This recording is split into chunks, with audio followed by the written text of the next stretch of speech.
समय बीत गया, राजवंश मिट गए, पर राम का वचन अमर रहा। हर युग के अंत में एक दीपक जलता है, वही दीपक था अंतिम उत्तराधिकारी। जब अयोध्या मौन हुई, तब एक आत्मा ने धर्म की ज्योति फिर से प्रज्वलित की। यह अंत नहीं था, यह वह क्षण था जब इतिहास ने खुद को फिर से जन्म दिया। भाग 6 शुरू करते हैं। अंतिम उत्तराधिकारी और अयोध्या का रहस्य। अयोध्या का स्वर्णिम युग अब अतीत बन चुका था। राम वंश की राजगद्दी पर अब कुछ ही उत्तराधिकारी बचे थे। पुराने महलों की दीवारों पर समय की दरारें दिखने लगी थी और नगर के नागरिकों में भी एक प्रश्न उठने लगा था, क्या राम वंश अब समाप्त हो जाएगा? परंतु इतिहास कभी समाप्त नहीं होता है। जहाँ धर्म और सत्य की जड़ें होती हैं, वहाँ आशा की नई कोपाल अवश्य फूटती है। राम वंश का अंतिम उत्तराधिकारी। कई पीढ़ियों के बाद राम वंश में जन्म हुआ राजकुमार सौमित्र का। वह बचपन से ही अलग था, शांत, बुद्धिमान और सत्य का उपासक। कहा जाता है कि उसने जन्म के समय सराय नदी का जल स्वयं स्वर्ण रंग का हो गया था, मानो प्रकृति में यह संकेत दे रही हो कि राम वंश का प्रकाश अब भी जीवित है। राजकुमार सौमित्र को बचपन से ही धर्म, शास्त्र और नीति की शिक्षा दी गई। उसके गुरु ने कहा, राज चलाना कठिन नहीं होता, धर्म निभाना कठिन होता है। तुम राम के वंशज हो, तुम्हें केवल शासन नहीं बल्कि युग को दिशा देनी है। सौमित्र ने अपने पूर्वजों की गाथाएं सुनी, राम, लक्ष्मण, भरत, शत्रुघ्न, कुश, लव और उसने प्रण लिया कि वह अपने वंश की गरिमा को पुनः स्थापित करेगा। अयोध्या का पतन और पुनर्जागरण। जब सौमित्र ने युवावस्था में कदम रखा, तब अयोध्या बाहरी शासकों के अधीन आ चुकी थी। नगर का नाम तो था, पर आत्मा मुरझा चुकी थी। मंदिरों में पूजा कम और राजनीतिक अधिक होने लगी थी। सौमित्र ने अपने गुरु के साथ गुप्त रूप से यात्रा की। उसने नगरवासियों से बातचीत की, उनकी पीड़ा सुनी और जाना कि लोग अब भी रामराज की वापसी चाहते हैं। उसने अपने पूर्वजों की तरह किसी चमत्कार या युद्ध से नहीं बल्कि ज्ञान और धर्म से परिवर्तन लाने का निर्णय लिया। धर्म की पुनः स्थापना। सौमित्र ने नगर में एक महासभा बुलाई।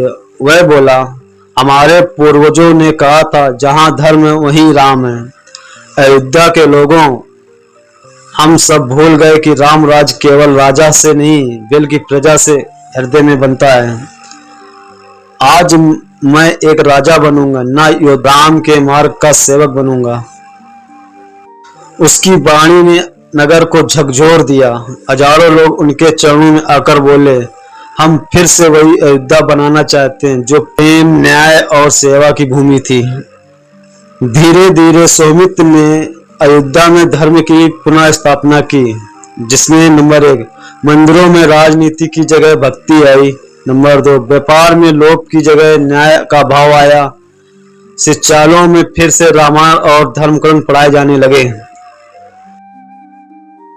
देवताओं का आशीर्वाद। एक रात सराय नदी के तट पर ध्यान लगाते हुए सौमित्र को एक दिव्य प्रकाश दिखाई दिया और दिव्य प्रकाश से एक आवाज आई, हे राम वंश के उत्तराधिकारी, तुमने उस दीप को फिर से जलाया है जो समय के अंधकार में बुझ गया था। अब अयोध्या पुनः पवित्र हो चुकी है। तुम्हारे बाद कोई राजा नहीं आएगा, क्योंकि अब हर नागरिक ही राम का अंश है। सौमित्र की आंखों में आंसू आ गए। उसने सरयू के जल में प्रणाम किया और कहा, रामराज अब सत्ता नहीं भावना है। जब जब कोई मनुष्य धर्म, सत्य और सेवा का पालन करेगा, तब तब राम वंश पुनः जन्म लेगा। अयोध्या का रहस्य। कहा जाता है कि उस रात सौमित्र सरायू में विलीन हो गया, ठीक वैसे ही जैसे भगवान राम हुए थे। पर इस बार कोई मृत्यु नहीं हुई, बस एक अद्भुत प्रकाश उठा जिसने पूरे नगर को आलोकित कर दिया। अगली सुबह नगरवासियों ने देखा कि सरयू के तट पर एक दीपक जल रहा था, जो न हवा से बुझ रहा था न जल से। लोगों ने उसे राम ज्योति कहा और माना कि जब तक ये ज्योति जलती रहेगी अयोध्या जीवित रहेगी। आधुनिक युग की कथा।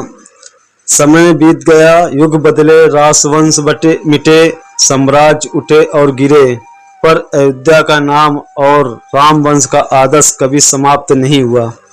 कहते हैं आज भी सरयू के तट पर जब सूरज अस्त होता है तो जल में एक स्वर्णीय रेखा दिखाई देती है, मानो सौमित्र और राम का मिलन अब भी वही विद्यमान हो।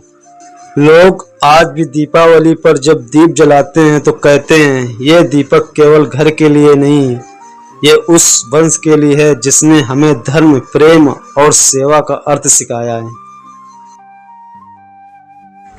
भाग 6 का संक्षेप। नंबर 1, राम वंश का अंतिम उत्तराधिकारी राजकुमार सौमित्र के धर्म और सत्य के बल पर अयोध्या को पुनः जीवित किया। नंबर 2, उसने सत्ता नहीं बल्कि सेवा और भक्ति को मार्ग बनाया। नंबर 3, सरयू नदी के तट पर विलीन होकर वह राम वंश की ज्योति बन गया।